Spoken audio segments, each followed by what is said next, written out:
Good afternoon, I'm Vashon Brown with the Midday News. Special welcome if you're watching on onespotmedia.com. I remind as well that you can watch TVJ live by downloading our One Spot Media app in the Google Play Store or the App Store. That's the number 1, followed by the words Spot Media. A high-level meeting is underway at the Anchovy High School in St. James after the entire grades 9, 10 and 11 students were suspended following several violent incidents at the institution yesterday. A video which has gone viral on social media shows several female students attacking the Dean of Discipline yesterday after he tried to break up a fight between the students. The school board, administrative and academic staff, as well as the police, are locked in a meeting. Our news center caught up with the chairman of the school board, Calvin Brown, as he made his way through the school gates this morning. He expressed concern about the students' behavior. We do not condone any assault on either students or teachers. The teachers are not comfortable, and where you have the teachers not being comfortable, I am concerned. A few students turned up this morning, some to hand in their CSEC voucher payments. Their vouchers were taken by the security guards. They were sent back home. Sixth formers and members of the netball team were allowed onto the school compound. No parent was seen at the institution when we visited. It has been 60 days since the zone of special operations was declared in Mount Salem, St. James. The 60-day period expired at midnight. It was declared on September 1. All security systems are still in place in the community.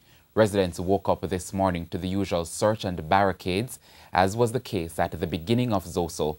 The zone at this time is in a holding phase, and according to the law, the Prime Minister has some 14 days in which to announce an expiration or an end, or an extension or an end, I should say. There have been several concerns raised by the wider St. James community as the murder figures for the parish continue to spiral, while ZOSO is focused on a small section of St. James. 4 days after a police corporal was fatally shot in Manchester, the Jamaica Constabulary Force JCF has again been plunged into mourning following the fatal shooting of a constable in Orangefield, Uaton in St. Catherine early this morning. He's been identified as Courtney Linton, who was attached to the Counter-Terrorism and Organized Crime Branch. A 21-year-old man was injured in the incident. Reports indicate that Constable Linton, who was on suspension on a charge of murder, was at a party playing a sound system. A group of men traveling in a white Nissan car stopped at the party.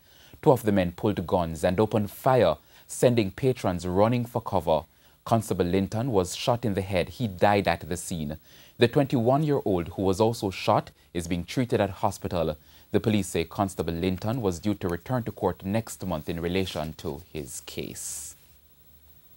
The Chief Justice is this afternoon lamenting that the increased number of court cases is making it difficult to clear the backlog in the circuit courts.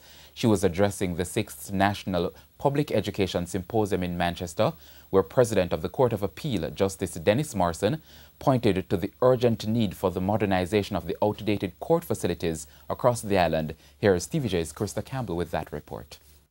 Talk of reforms to the justice system has been put into action in recent times. Several courthouses have been upgraded to accommodate more cases. Justices of the peace are being used to try more minor cases, and processes being implemented to speed up court rulings. Still, Chief Justice Zayla McCalla laments that it's not been enough to reduce the backlog of cases in the circuit courts. At the latest in a series of public education symposia held in Manchester, she noted that many more cases are being tried and disposed of, but there have just been way more new cases than ever before. She says an increase in crimes, particularly newer ones like lottery scamming and predial larceny, are major factors. The reality is that if persons who are in fact guilty plead not guilty of committing crimes, then a burden is placed on the prosecution to prove the guilt of each and every accused to the extent that a jury is sure. And so, with the limited number of judges and courtrooms available, this is not possible. She says stakeholders continue to work at solutions to address the problem, even as she notes that more persons are seeking legal redress through the courts. She says that's part of the reason for the public education drive. There's a general lack of understanding at times of the protocols and processes that exist and must be observed when presenting matters before our courts. Because of this lack of understanding, at times litigants become frustrated and the process becomes burdensome. The latest public education symposium was held at the Mandeville Courthouse, which, like several others across the island, both the Court of Appeal President Justice Dennis Morrison and the Chief Justice stress needs urgent modernization. Now, at this courthouse, on occasions, the bailiff's office has had to be used to conduct court hearings because of the inadequate number of courtrooms. So that is a situation, of course, that we hope will be addressed in short order. We are gathered in the shadow of a building that has obviously outgrown. That has obviously not grown, I should say, with the needs. So that we also need to agitate, not just for the preservation and the enhancement of this building, but to agitate for the development of more adequate facilities for our parish court judges to work in. Krista Campbell, TVJ News. There are contrasting reactions this afternoon from the two main political parties following yesterday's by-election in St. Mary Southeastern. The Jamaica Labour Party has highlighted specific factors which it believes contributed to its success, while the People's National Party has indicated it will have to review its process to identify where it failed. The JLP's Dr. Norman Dunn was declared the winner by more than 900 votes following the preliminary count of votes. After all 108 boxes were counted, Dr. Dunn received 8,176 votes and Dr. Alexis 7,239. JLP General Secretary Dr. Horace Chang says he's satisfied with the results. He said victory was expected based on internal polls done by the party. The unity of the constituency, number one. The entire team, the constituency was united. We came out of a pretty tough section when we went to the last section. There still some bruises on. All that was put behind us. And of course, the National Party came in and strengthened the organization in the constituency. And we were able to get out all the supporters and sympathizers of the Jamaica Labour Party much efficiently and well than we did on the last occasion. But as you go through systematically, in the majority of boxes coming in, there were net gains for the Jamaica Labour Party in almost all boxes, except for about 3 out of the 53. Meanwhile, the JLP's Dr. Norman Dunn addressed supporters after winning the Southeast St. Mary seat yesterday. But tonight is not a night for long speech. Not a night for long speech. I said in the meeting last time that we are here because something else higher is happening, and it's right here. So the work has just begun. And you have to understand that the work has just begun. We can celebrate all we can tonight because we should. But remember, tomorrow is a new day for Southeast St. Mary. Shower their eyes. Shower their eyes. Shower their eyes. Transport Minister Mike Henry says the management and the board of the Jamaica Urban Transit Company, JUTC, still have his full confidence amid a probe by the Office of the Contractor General, OCG, into the award of a contract to Millennium Services Limited, MSL. In a statement yesterday, Mr. Henry said the board and the management of the JUTC will cooperate fully with the OCG investigation. He said the parties will not make any further public comment on the issue. The Transport Minister held an emergency meeting on Sunday with JUTC Managing Director Paul Abrams and Chairman Russell Hadid. The meeting was called after allegations by opposition spokesman on transport Michael Phillips that the management of the state-run bus company awarded a $50 million contract to MSL in breach of government procurement guidelines. Mr. Phillips called for the JUTC Managing Director and board to resign. Additional security measures have been implemented at tax collectorates island-wide as motorists have swarmed the facilities as the three-month traffic ticket amnesty ends today. Tax Administration Jamaica TAJ says the police will be asked to provide support with crowd control.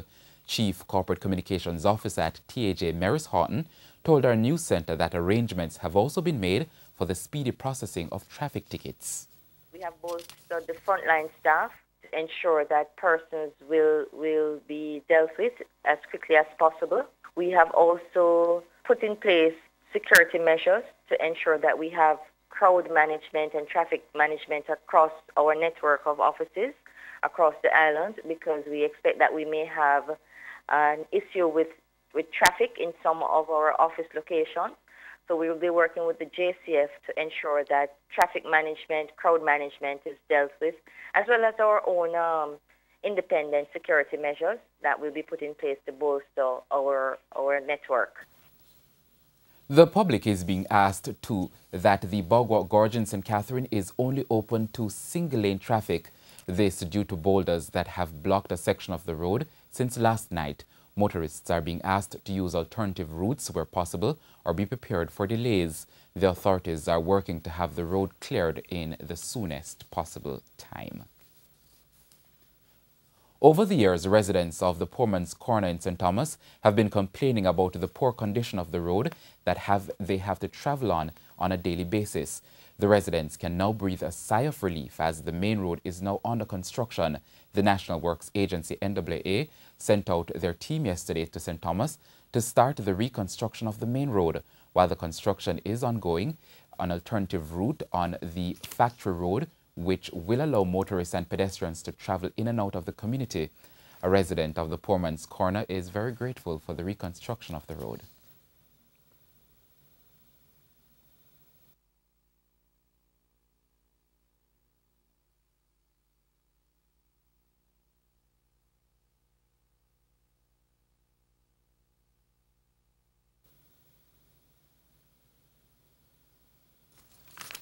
And news now in sports. Days after MVP Track Club announced a change in its coaching staff, international clothing brand Puma yesterday announced a partnership with the UTEC-based club.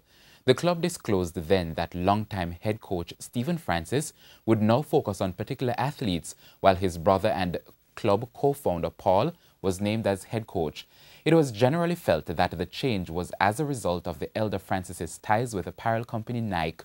Puma signed 7 MVP athletes to contracts in January of this year, including Olympic and World Championship 400-meter bronze medalist Sharika Jackson, World Championships bronze medalist Dane Richards, National 400-meter record holder Rasheen McDonald, and the sprinter Julian Fort, who ended as the world's 3rd fastest man for 2017. Puma has a long history of involvement in Jamaica, including sponsorship of the Jamaica Olympic Association and the Jamaica Athletics Administrative Association. Puma sponsored athlete Asafa Powell recently returned to MVP after parting company with the club back in 2013. Just over 100 athletes are currently in training at the club, including reigning double Olympic champion Elaine Thompson and multiple Olympic and world champion medalist Shelly-Ann Fraser-Price, who recently returned to training after the birth of her child. And that's the Midday News. I'm Vashon Brown. Join us at 7 for a primetime news package. On behalf of the news, sports and production teams, have a good afternoon.